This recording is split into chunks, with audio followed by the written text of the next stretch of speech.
കാതൽ സിനിമ അന്താരാഷ്ട്ര ലെവലിൽ വലിയ രീതിയിൽ ചർച്ചയായി. ഇവിടെ കേരളത്തിൽ സംഭവിച്ചത് എന്താ?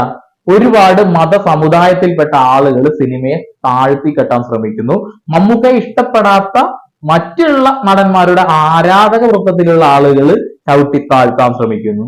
ആളുകൾ ചെയ്യാൻ മടിക്കുന്ന പേടിക്കുന്ന വിഷയം മമ്മൂക്ക എടുത്തു കൊണ്ടുവന്നു എന്ന് പറയുന്നത് ഇന്ത്യയിൽ കുറച്ച് ആളുകൾ സപ്പോർട്ട് ചെയ്യുന്നുണ്ട്. നാനി, അതുപോലെ തന്നെ സാമന്ത, അങ്ങനെ ഒരുപാട് ആളുകൾ വിജയ് അടക്കം സിനിമ കണ്ട് ഇഷ്ടപ്പെട്ടു.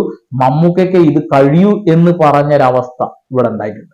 ആ ഒരു സമയത്ത് അന്താരാഷ്ട്ര തലത്തിൽ പോലും മമ്മൂക്കയുടെ പേര് ഉയർന്നു നിൽക്കുക. കാതൽ സിനിമയ്ക്ക് വളരെയധികം ഒരുപാട് ആളുകൾ സിനിമയെ നല്ല രീതിയിൽ പൊക്കി അടിച്ച് പറഞ്ഞുകൊണ്ടിരിക്കുകയാണ്. അതിന്റെ ഇടയിലാണ് തോമസ് തറയിലൊക്കെ പറയുന്നത്, ഇത്തരം സിനിമകൾക്ക് എന്തിനാണ് ക്രിസ്ത്യൻ നാമധാരികളുടെ പേരുകൾ വെക്കുന്നത് എന്നുള്ളത്. അതൊക്കെ ഒരു സൈഡിൽ ചർച്ച നടന്നുകൊണ്ടിരിക്കുന്ന ഒരു വിഷയമാണ്.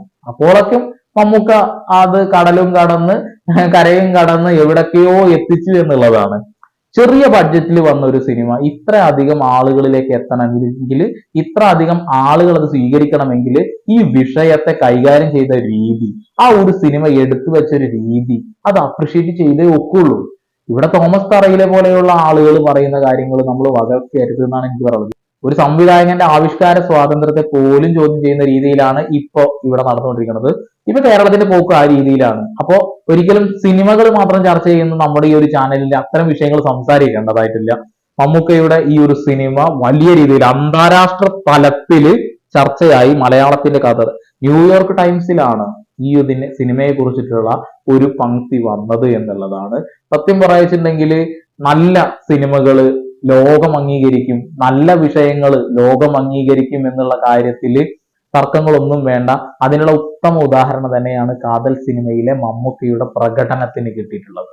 ഏതൊരു സ്ത്രീയും അടക്കി പിടിച്ചുകൊണ്ട് വെക്കുന്ന ഒരു സങ്കടം ഉണ്ടാകും. ആ ഒരു സങ്കടം ഏതെങ്കിലും ഒരു സമയത്ത് പൊട്ടി പുറത്തേക്ക് ചാടും. അത് തന്നെയാണ് മമ്മൂക്കയുടെ കാതൽ എന്ന സിനിമയിൽ ഏറ്റവും അവസാനം മമ്മൂക്കയുടെ തൊണ്ട ഇടറിക്കൊണ്ട് കരഞ്ഞത്. എന്റെ ദൈവമേ എന്ന് വിളിച്ച ആ ഒരു വിളി, അത് നമ്മുടെ എല്ലാവരുടെയും നെഞ്ചിൽ തറച്ച് കയറി നിന്നതാണ്. ഇത്തരം സിനിമകളെ അംഗീകരിച്ചിട്ടില്ല എങ്കിലും നിങ്ങൾ അതിനെ ചവിട്ടി താഴ്ത്താൻ ശ്രമിക്കരുത്.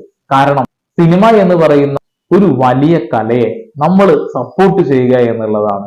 നമുക്ക് ഇഷ്ടമല്ലാത്ത ഒരു സിനിമ കാണുമ്പോൾ ഇഷ്ടമല്ല എന്ന് പറയാം, അതിന് യാതൊരു തർക്കവും വേണ്ട, ഒരു പ്രശ്നവുമില്ല. പക്ഷെ അനാവശ്യമായിട്ടുള്ള രാഷ്ട്രീയ മതപരമായിട്ടുള്ള കാര്യങ്ങൾ സിനിമകളുടെ പേരിലേക്ക് കുത്തിക്കയറ്റി സിനിമ നശിപ്പിക്കരുത്. എനിക്ക് അത്ര പറയാനുള്ളൂ. എന്തായാലും മമ്മൂക്കയുടെ കാതൽ കടലും കടന്ന് കരയും കടന്നു ആകാശവും കടന്ന് അത് ലോകം മുഴുവൻ പരന്നു.